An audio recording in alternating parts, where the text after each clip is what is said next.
សួស្តីបងប្អូនទាំងអស់គ្នាតោះថ្ងៃនេះយើងសិក្សានៅមេរៀនទី8កន្សោមពេជ្រគណិត1សញ្ញានកន្សោមពេជ្រគណិតចាអញ្ចឹងយើងចំណុចកគឺកន្សោមពេជ្រគណិតចានៅក្នុងនេះនឹងប្រអប់នេះគេដាក់ថាកន្សោមពេជ្រគណិតអថេចំនួនតួចាអញ្ចឹងអូនចូលសិក្សានៅមេរៀននេះជាមួយអ្នកគ្រូទាំងអស់គ្នាណាចាអញ្ចឹង7xនេះក៏គេហៅថាកន្សោមពេជ្រគណិត3ភាគ 2a បូកនឹង 5b ក៏ជាកន្សោមពេជ្រគណិត4ចា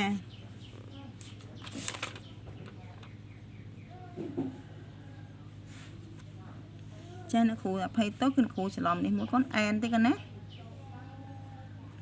4ចាអក្សរ n កូនណាចាច្រឡំគឺ 4n ការ៉េដក 7n បូក1ចាំអូនចាតោះហើយខាងក្រោមនេះក៏ជាកន្សោមពេជ្រគណិតអញ្ចឹង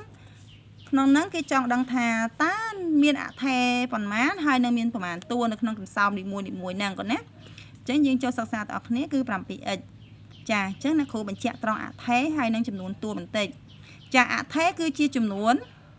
ចាអថេគឺជាតួអក្សរអញ្ចឹងនៅក្នុងកន្សោមហ្នឹងមានប្រមាណតួអក្សរចាវាមានតែមួយតួអក្សរគឺបានន័យអថេវាមានតែមួយទេគឺ x នឹងដែលខ្លួនឯងឯចំនួនតួគឺជាតួលេខដែលត្រូវខាងឆ្វេងនៃមុខអថេចាឬក៏ជាចំនួនតួបូកនៅក្នុងបូកដកនៅក្នុងហ្នឹងក៏ណាគឺជាចំនួនតួនេះនៅខាងមុខមានចំនួនតួមួយគឺ7ចាអញ្ចឹងមានតែមួយមួយតួទេចាំមុនណាគឺមួយតួ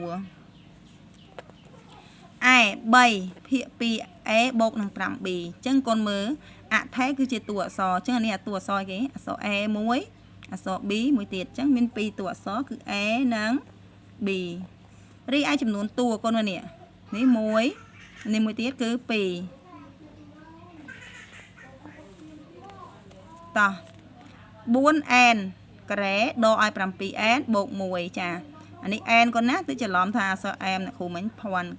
ចាគឺអក្សរ n អញ្ចឹងកូនមើល n អានេះគឺអក្សរ n អាការ៉េខ្វល់សំខាន់គឺគេសង្កត់ធ្ងន់ទៅលើតួអក្សរអញ្ចឹងនេះអក្សរ n នេះគឺអក្សរ n អញ្ចឹងបានន័យថាអថេវាគឺអក្សរ n នឹងតែម្ដងកូនណាចារីឯតួអូនរាប់តួជាមួយអ្នកគ្រូទាំងអស់គ្នានេះមួយតួ2តួ3តួអញ្ចឹងយើងបាន3តួ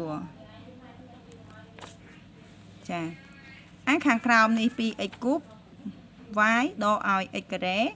បូកនឹង 5z ដក3ចាអញ្ចឹងយើងមើលទាំងអស់គ្នាកូនណានិយាយពីអថេគឺជាតួអក្សរអញ្ចឹងx ហើយ x នេះគឺយើងយកបានមួយតួអក្សរកូនណា x គឺមួយតួអក្សរគឺ x ដដែលនេះអក្សរ y គឺទី2 y អញ្ចឹងបន្តទៀតគឺអក្សរ z ចាឥឡូវយើងរាប់ចំនួនតួវិញម្ដងកូនរាប់តួមកមួយនេះនេះយើងបានមួយតួនេះមួយទៀតនេះមុខនេះគឺមានលេខ1ទៀតកូនណា2តួត្រង់នេះទៀតគឺ3តួត្រង់នេះទៀតគឺ4តួអញ្ចឹងយើងបាន4តួតោះណាអូនចាសូមអរគុណសម្រាប់បងប្អូនទាំងអស់គ្នាតាមដានសិក្សាជាមួយ Channel របស់អ្នកគ្រូហើយក៏សូមជូនពរបងប្អូនទាំងអស់គ្នាជោគជ័យក្នុងការសិក្សាសូមឲ្យបងប្អូនមានចំណេះចេះដឹងជ្រៅជ្រះកាន់តែប្រសើរឡើង